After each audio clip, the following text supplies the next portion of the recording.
Happy Easter Sunday, beautiful people. I am Vicky Jeter, your practitioner spiritual director for Louisville Center for Spiritual Living Teaching Chapter. On behalf of all our LCSL leadership and the fabulous team that has developed this particular service, know that you are welcomed. And we are so blessed to have you with us today, whether you're here with us right now or watching on Zoom later. Now, this is our time for settling in and setting intention. So take a moment right now to check in and see what your personal inspiration and intention is for being with us this morning. Our shared intention is the celebration of renewal and springtime with Easter Sunday. Now, as we were developing this service, Vernon said to me, "You have here an Easter extravaganza." And he said that because the content comes from multiple perspectives, presented in songs, readings, and stories, starting from a universal view to a more particular spiritual and historical view. Each piece tells only part of various stories, different cosmologies. A cosmology is an understanding of the way the universe works, God, and our personal relationship to it. Together, what we will share this morning paints a picture of our eclectic culture here in the United States and around the world to an extent of how Easter is today, including influences from faiths around the world. And if you were telling your cosmology, your belief about spirit, the universe, and your place in it, how would you express it?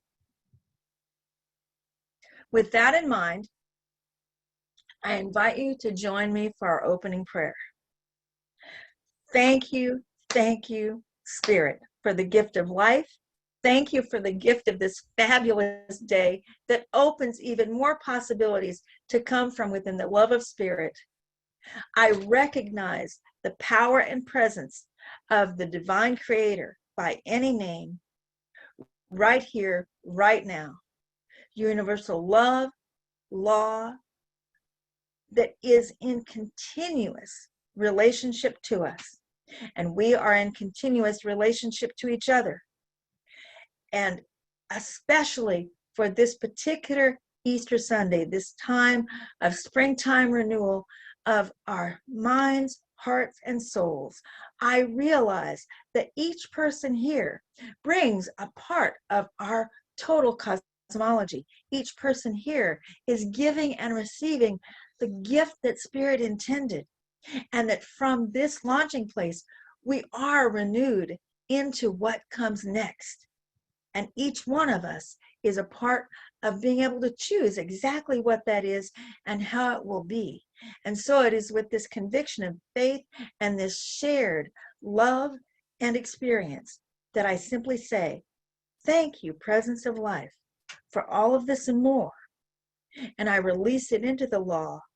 I let it be, and so it is. Amen.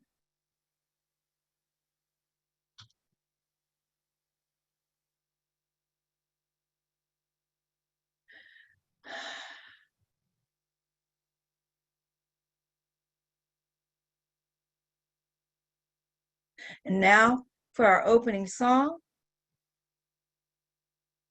The Play by Peter Mayer.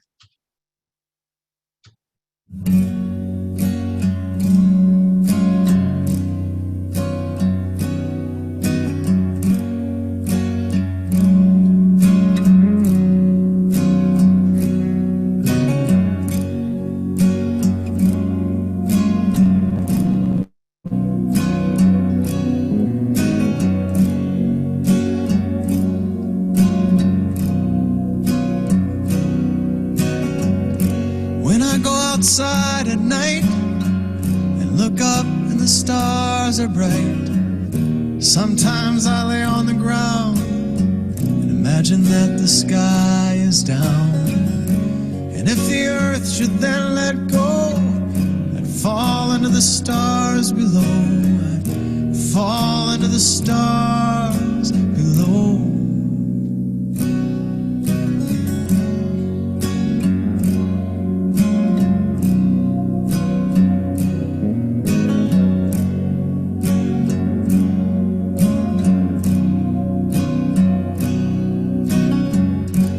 see the red sunset in its quiet splendor, I reflect that sun's not going down at all, but the earth is turning somersaults. And through his sunlit sea trails, we are on that great big whale. We're riding on that great big whale.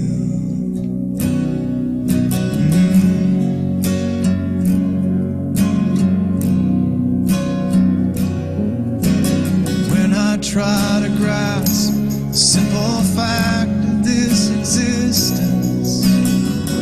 Think of all the fantasies, fairy tales and wishes. None strike me as more unlikely or magnificent than this is.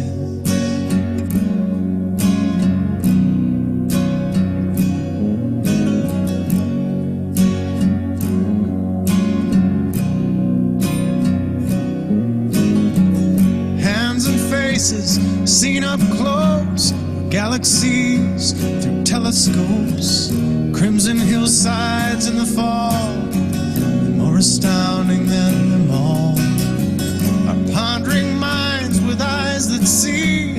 These are deep mysteries, deep mysteries.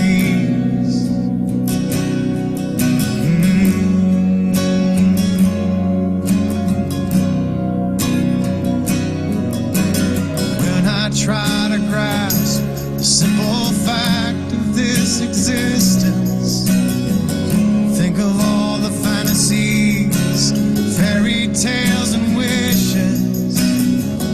None strike me as more unlikely or magnificent than this is.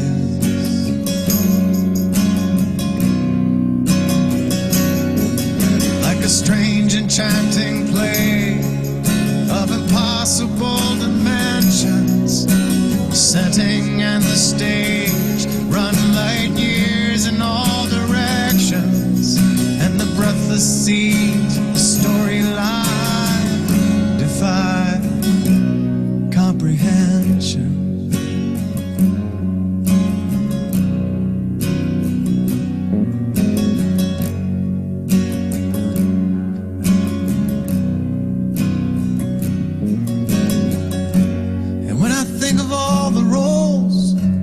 This production, all I know is I'm in the cast, but could it be I'm also in the front row seat to sit in my amazement, gazing to ooh and ah, to sigh and say, my, what a wonderful play.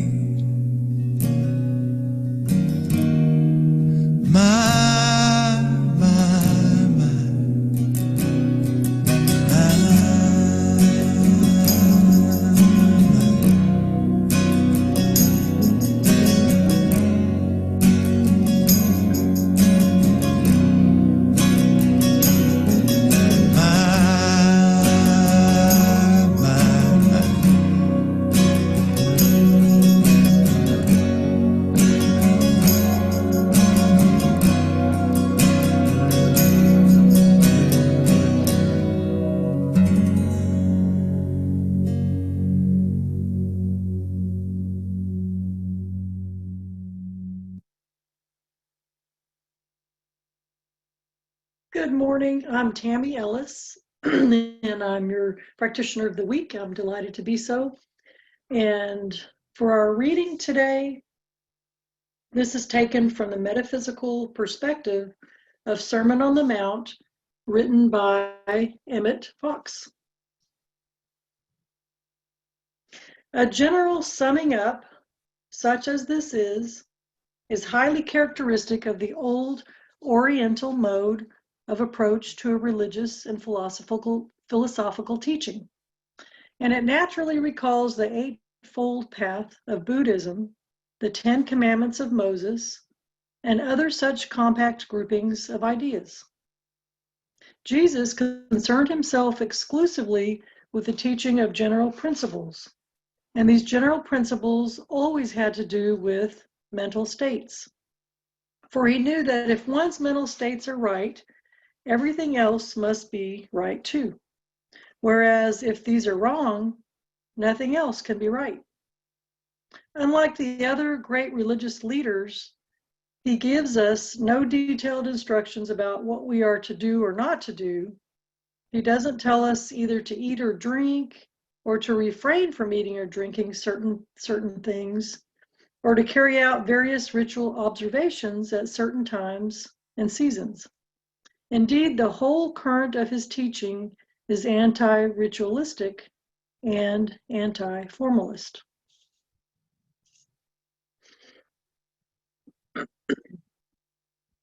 And now as we go into the meditation, I just invite you, if you'd like to close your eyes or fix your eyes on the wall somewhere, and just let your body sink into where you're sitting or lying down. And I invite you, as you listen to each of these affirmations, just to see if it's something that inspires you today, where you're at, and resonates with you. These are the affirmations I received during a recent meditation I experienced when I asked what needs to come forth at this time of Easter and spring. Those of you who received the spring Easter gift, if you had asked for that, you'll recognize these affirmations in those little eggs you received. And if you didn't receive those, then you'll just be able to enjoy those now. May you find these meaningful and enriching, and I invite you to take a nice deep breath after you hear each one. I give thanks today for, and fill in your own blank. I give thanks for.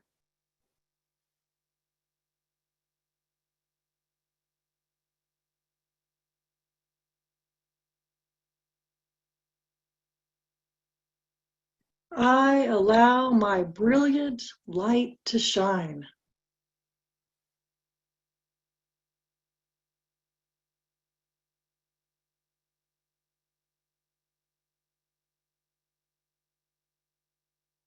I easily let go of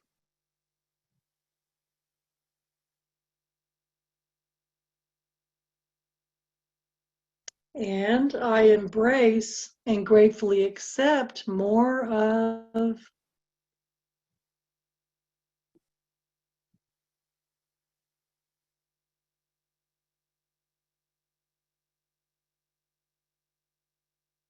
I take excellent care of my body, my mind, my heart, and soul.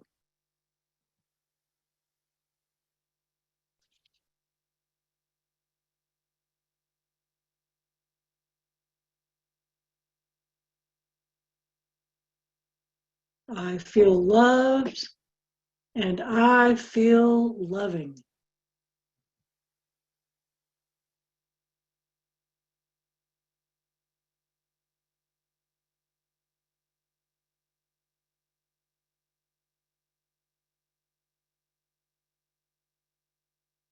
I am peaceful and I am full of peace.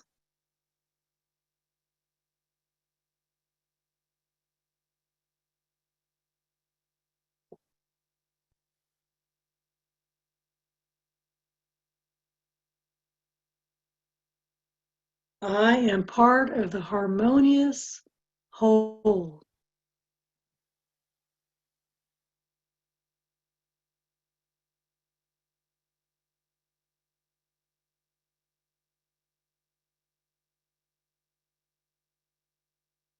I am open to what is next for me.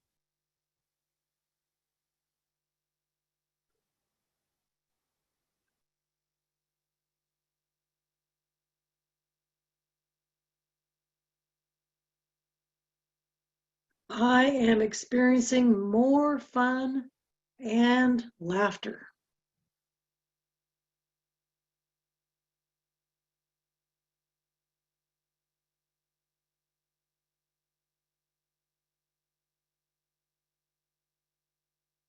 Spring is blooming inside me and all around me. And so it is. I just invite you to take a breath and let that find its place. And shift now to an opportunity to just imagine if you could have been in the space in Palestine when Jesus actually delivered that prayer in his language, which was Aramaic. It sounds very, very different and very soul-moving. And this recording that you're going to hear now is in Aramaic, the language of Jesus. And in the video, you'll see there is a circular scroll going around, and that scroll is the written Aramaic of the Lord's Prayer.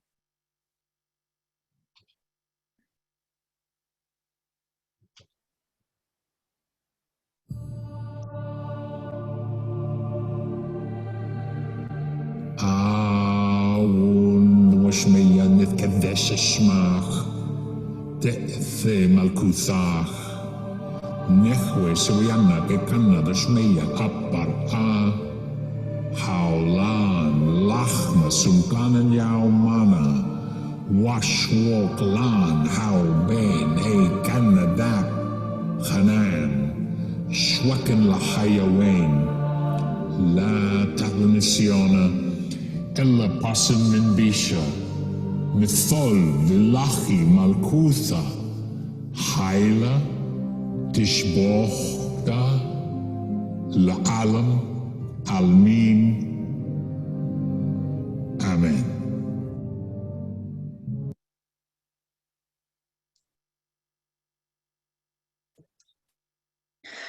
When I first heard that, which has been some years ago now, I promised myself I would listen to it as a part of my regular spiritual practice and that I would memorize it. And as of this day, I'm going back to that dedication. I did not quite get there, but that's a goal of mine, shall we say, is to be able to recite the Lord's Prayer in Aramaic. The Lord's Prayer is among the most universally agreed spiritual inspirations recognized and imparted by Jesus among the world's biblical scholars. It is known as the prayer that changed the world. The reason isn't only because it's one of the most consistent engagements with spirit throughout the centuries, through many faiths and across cultures, but also because the source that Jesus took it from, the sacred texts of Judaism, go back nearly to the beginning of recorded history. In his book, 57 Words That Changed the World, A Journey Through the Lord's Prayer, Darrell Johnson says, Jesus brilliantly condensed and concentrated the most important Jewish ethical teachings in a unique manner, and the Lord's Prayer sums up the essence of Christian faith across the world equally. Seen through the lens of a means of doubtlessly turning one's mind and heart to the conviction of faith, regardless of appearances, consistent use of the Lord's Prayer is equivalent to the consistent use of treatment. Now, I want to invite you all to shift with us. We're going to return now to the Sermon on the Mount, which is part of where Tammy's sacred reading for today came from. And so here is the Sermon on the Mount taken from the movie Jesus of Nazareth, where Jesus is brilliantly portrayed by Robert Powell.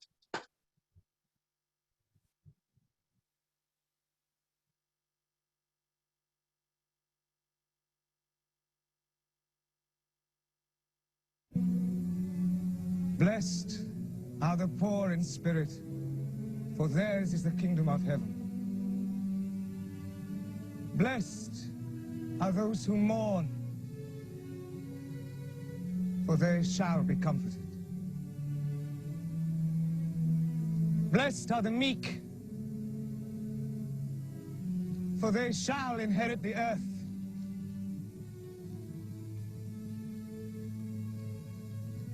Blessed are those who hunger and thirst for what is right, for they shall be filled. Blessed are the merciful, for they shall obtain mercy. Blessed are the pure in heart, for they shall see God. Blessed are the peacemakers, for they shall be called sons of God.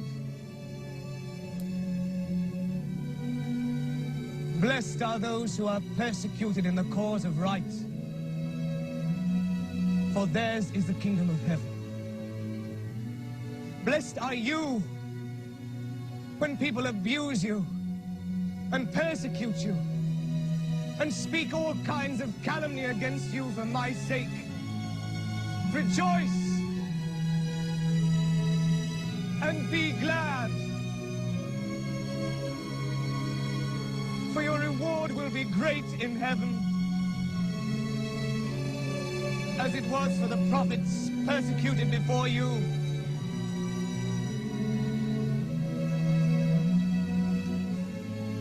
In your prayers, remember, your Father knows what your needs are before you ask Him. This is how you should pray. Our Father,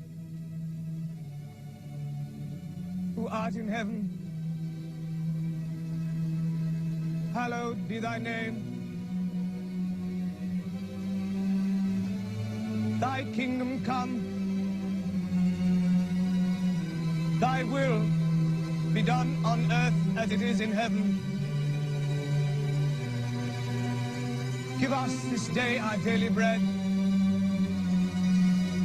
and forgive us our debts as we forgive our debtors.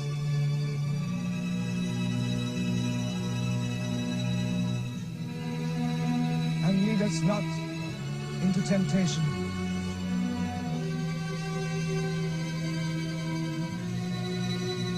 but deliver us from evil.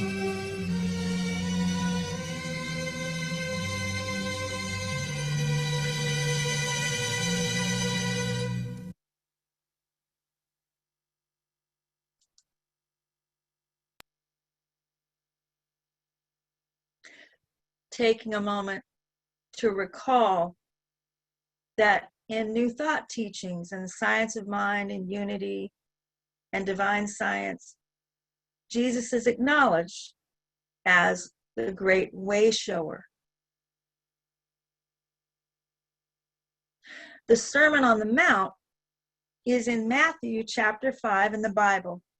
It addresses the general spectrum of the challenge of being human and the spectrum of vulnerability, which is our theme for this month.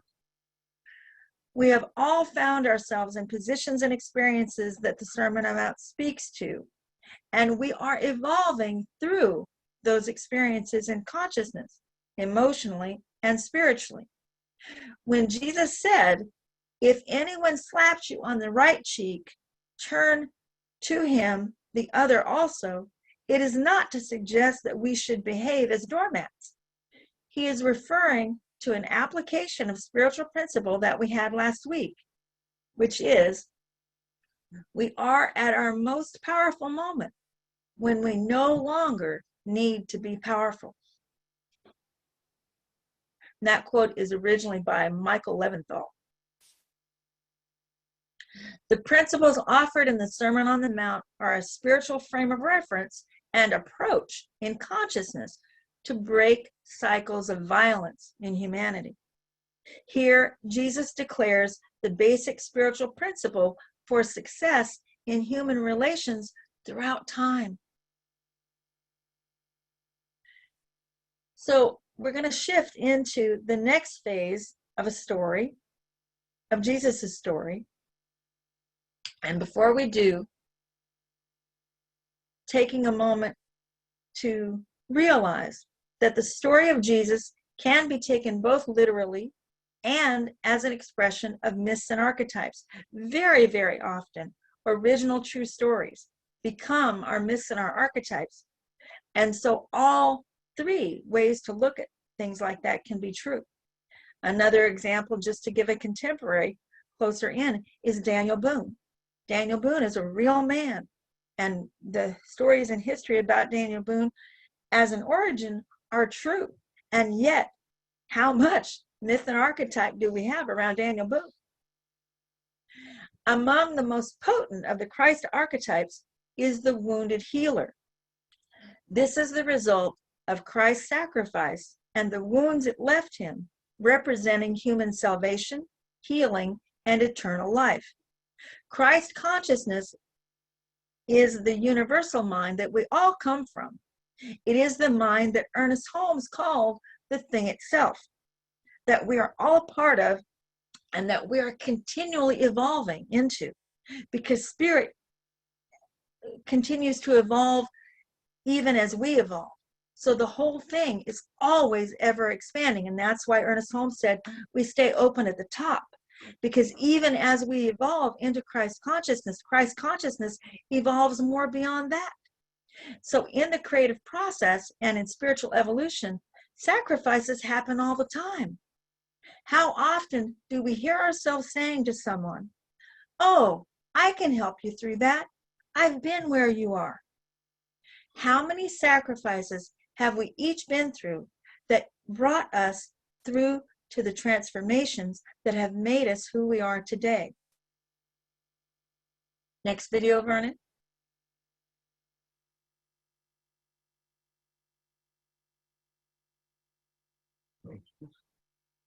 This is He's Alive by Dolly Parton.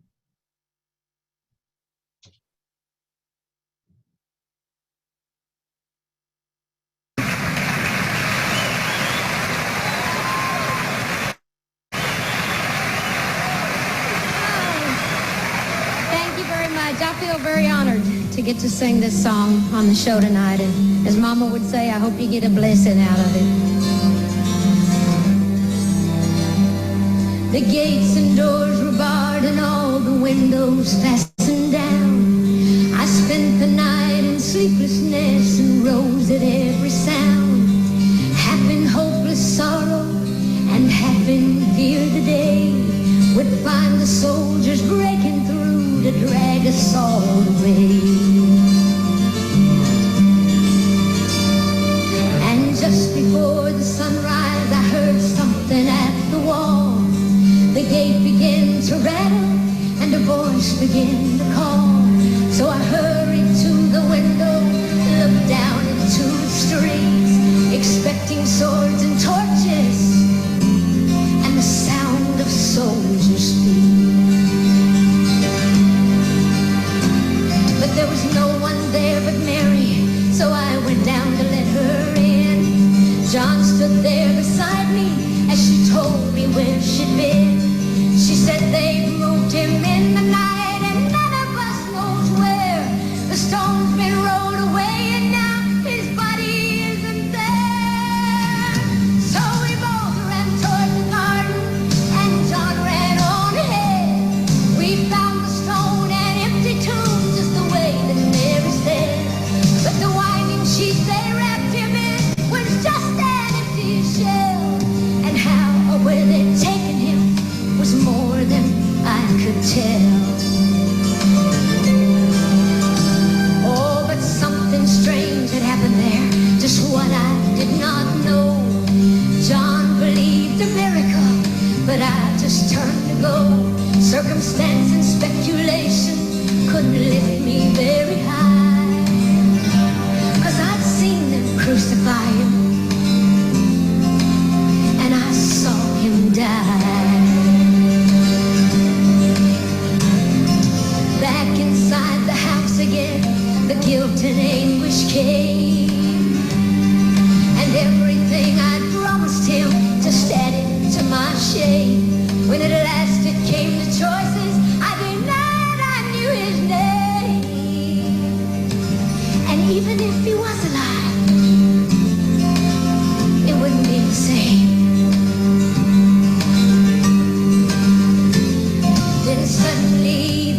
was filled with a strange and sweet perfume. The light that came from everywhere drove shadows from the room. And Jesus stood before me with his arms held open wide. Then I fell down on my knees and I just clung to him and cried. Then he raised me to my feet, and as I looked into his eyes, the love was shining out from him like sunlight from the skies. Guilt and my confusion disappeared in sweet release, and every fear I'd ever had just melted into peace.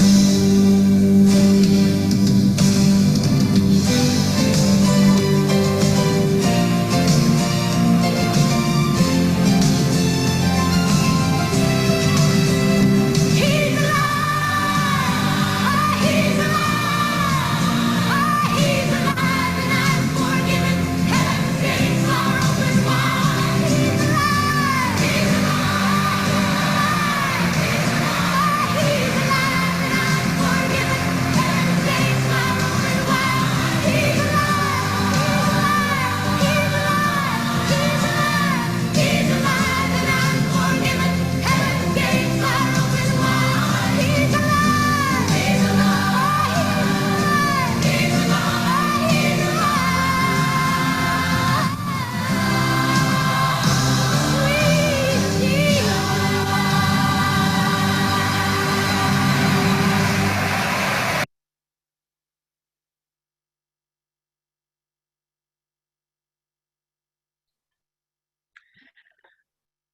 And I meant to say before we started that video, don't know, most of you might have caught it, but it took me a few times listening to that to realize that the perspective that the person telling that piece of the story was doubting Thomas. If you think about it, you'll stop to realize that, he's the one that had denied Jesus, and so that was his experience of that story. So now we're going to make a shift and adventure into the story of Easter from pagan cosmology. And we begin with the origins of the Easter Bunny.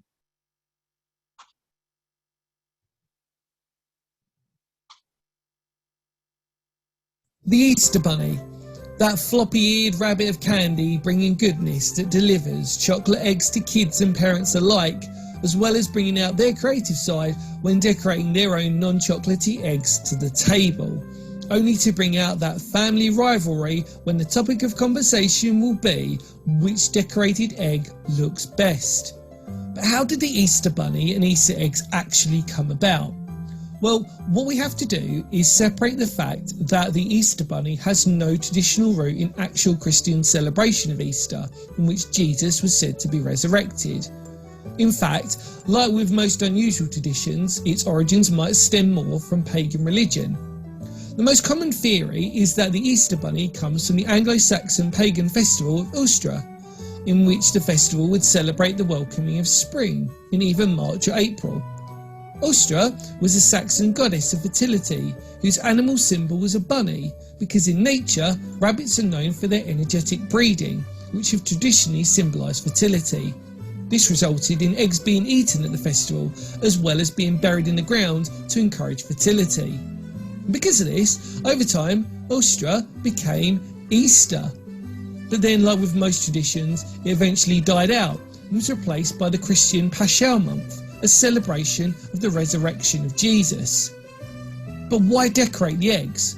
Well, some of the earliest evidence comes from 1290, in which Edward I's household bought 450 eggs to be dyed in his royal entourage for Easter. And partially because churches in the 13th century had their congregations abstain from eggs during Lent, allowing them to be consumed again on Easter. But it wasn't until the 19th century Russian high society started exchanging ornately decorated eggs, even jewel-encrusted ones, on Easter. So on to the final mystery of how this tradition travelled over to America. Well, the most common theory is that in the 1700s, when German immigrants who settled in Pennsylvania had transported their tradition of an egg-laying hare called Osterhorse, in which their children made nests in which this creature could lay its coloured eggs. Eventually, the custom spread across the US, eventually expanding to include chocolate and other types of candy and gifts, while decorated baskets replaced nests. Additionally, children often left out carrots for the bunny in case he got hungry from all of his hopping. But on an interesting final note, bunnies aren't the only animal traditionally associated with Easter. In fact, some identify the holiday with other types of animals like foxes or cuckoo birds. Either way, Easter eggs and the bunny or animal that delivers them brings so much joy to lots of people that whatever its origin, the happiness that they bring is more important than anything else. And so ends the origin of the Easter bunny and the Easter eggs.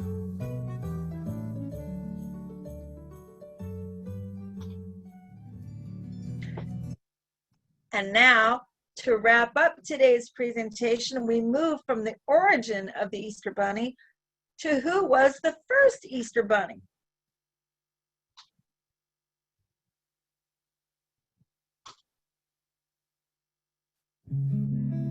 The Story of the Easter Bunny, written by Catherine Teagan and illustrated by Sally Ann Lambert. Once on a snow-cold day, in a snug little house, a round old couple were making Easter eggs. The round old man blew the insides out. The round old woman painted designs on some of the eggs. The rest they dyed in glass cups, while their little rabbit watched. There were eggs the color of daffodils, and of soft new leaves, and of robin's eggs, and of violets. On a day when the winter wind blew outside, the round old couple made baskets out of straw. They wove and twisted and braided the straw together, while their little rabbit watched. On an early spring day, when the snow was melting and water trickled down the eaves, the round old couple made chocolate eggs. The round old woman melted the chocolate and the sugar and the butter on the stove. The round old man poured the chocolate into tiny molds, and their little rabbit watched. One day when the sky was blue, and the church bells rang, and the world seemed new, everyone in the village said, "Happy Easter!" The round old couple brought every child a straw basket filled with Easter eggs, as they did every year, and their little rabbit watched.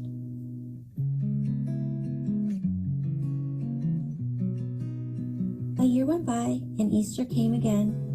The straw baskets were on the table. The Easter eggs were in a big bowl. The chocolate eggs were carefully wrapped in foil. And the round old couple were fast asleep, but there was still work to be done. The little rabbit twitched his nose.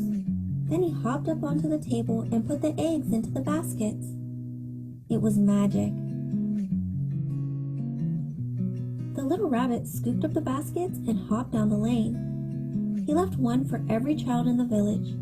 He didn't think anyone saw him. The next year, the little rabbit colored the eggs and cooked the chocolate and wove the baskets and delivered them on Easter morning. The little rabbit made more baskets every year. The round old couple helped him. The little rabbit hopped all over the countryside, and the children knew the Easter Bunny came. One year, the round old couple could not help the little rabbit anymore. They were so very, very old, and the rabbit knew he could not stay in their snug little house anymore. Too many children were discovering his secrets.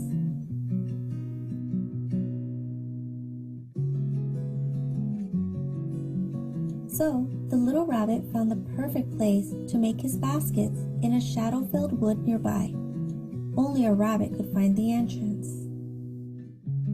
The rabbit set up one room for making chocolate eggs, one room for coloring eggs, and one room for weaving baskets.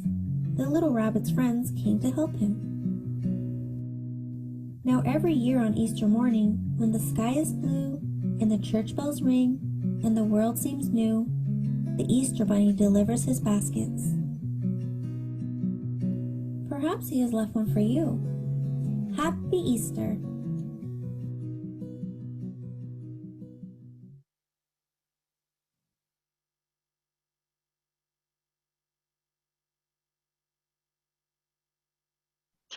What a beautiful medley. Oh my goodness. We are having an Easter extravaganza, Vicky. Thank you.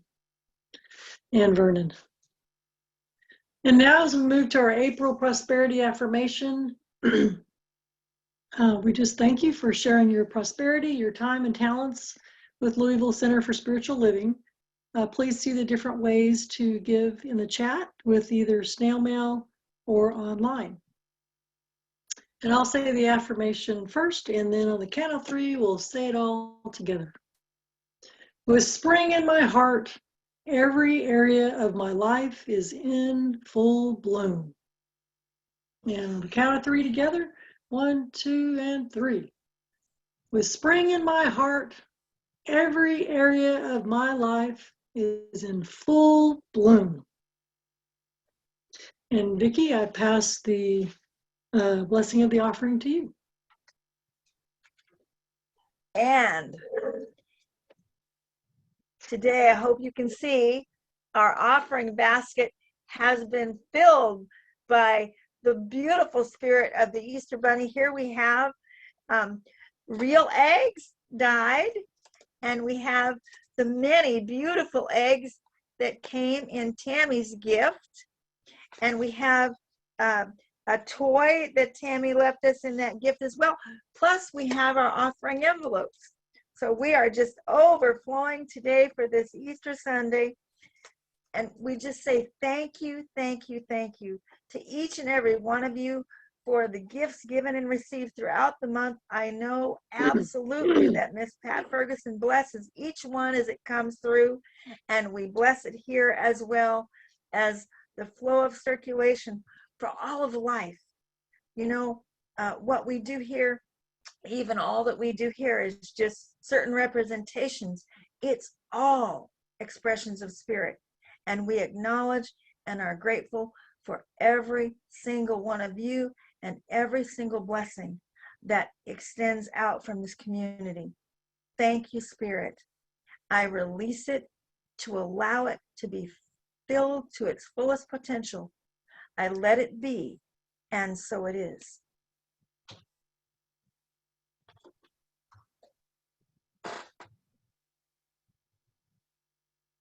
And for our wonderful announcements today, I'm delighted to announce that Vicky will be our speaker next week on April 16th, and the topic will be vulnerability, letting go, and letting in.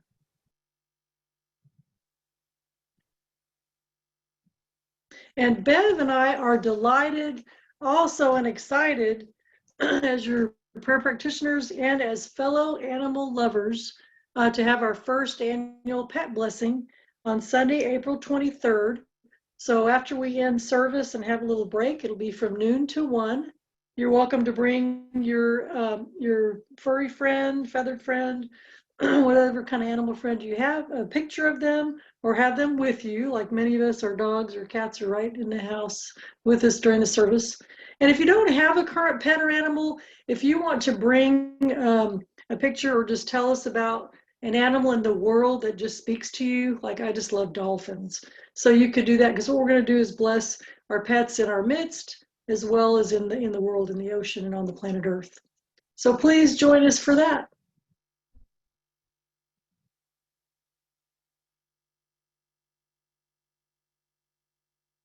And we invite you to stay after the service, after the benediction, for sharing time today. And after the sharing time, if anyone would like prayer, I will be hanging out to stay and do that.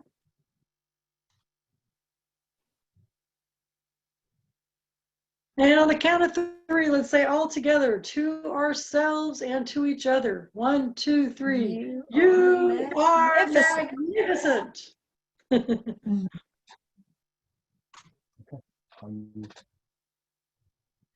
And so, due to the nature of today's service, I'm making room for this beautiful, beautiful song, also by Peter Mayer, to be our benediction today. Just take this in, encompassing everything that today means to you. Holy now, knowing that after closing song, we'll go right into sharing.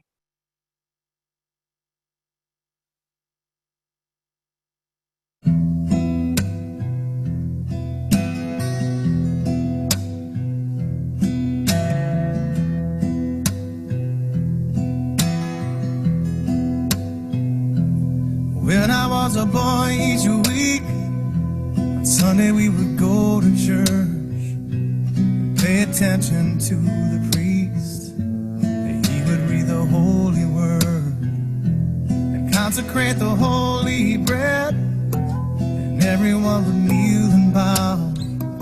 Today the only difference is everything is holy now.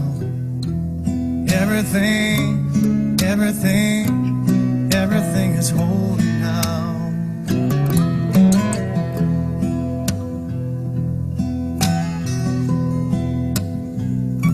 And when I was in Sunday school, we would learn about the time Moses split the sea in two, and Jesus made the water wine. And I remember feeling sad. Miracles don't happen still. Now I can't keep track, 'cause everything's a miracle.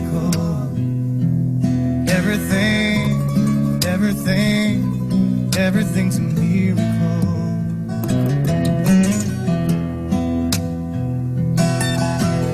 Wine from water is not so small, but an even better magic trick said anything is here at home. So the challenging thing becomes not to look for miracles, but finding where there isn't one. When holy water was rare at best, it barely wet my fingertips. But now I have to hold my breath like I'm swimming in a sea of it. It used to be a world half there, heaven's second-rate hand-me-down. But I walk it with a reverent air, 'cause everything is holy now.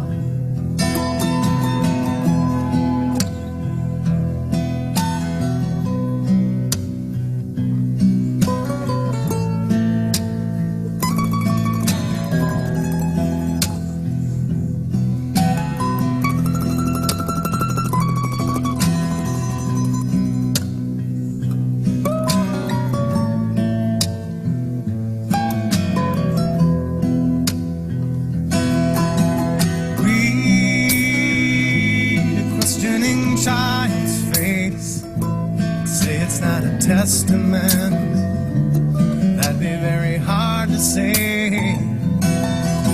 See another new morning come, say it's not a sacrament, I tell you that it can't be done.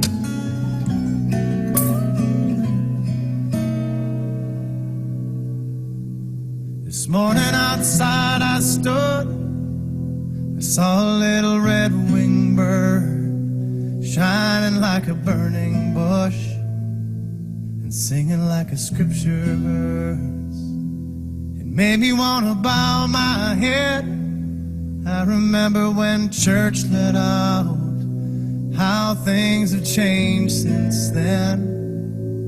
Everything is holy now.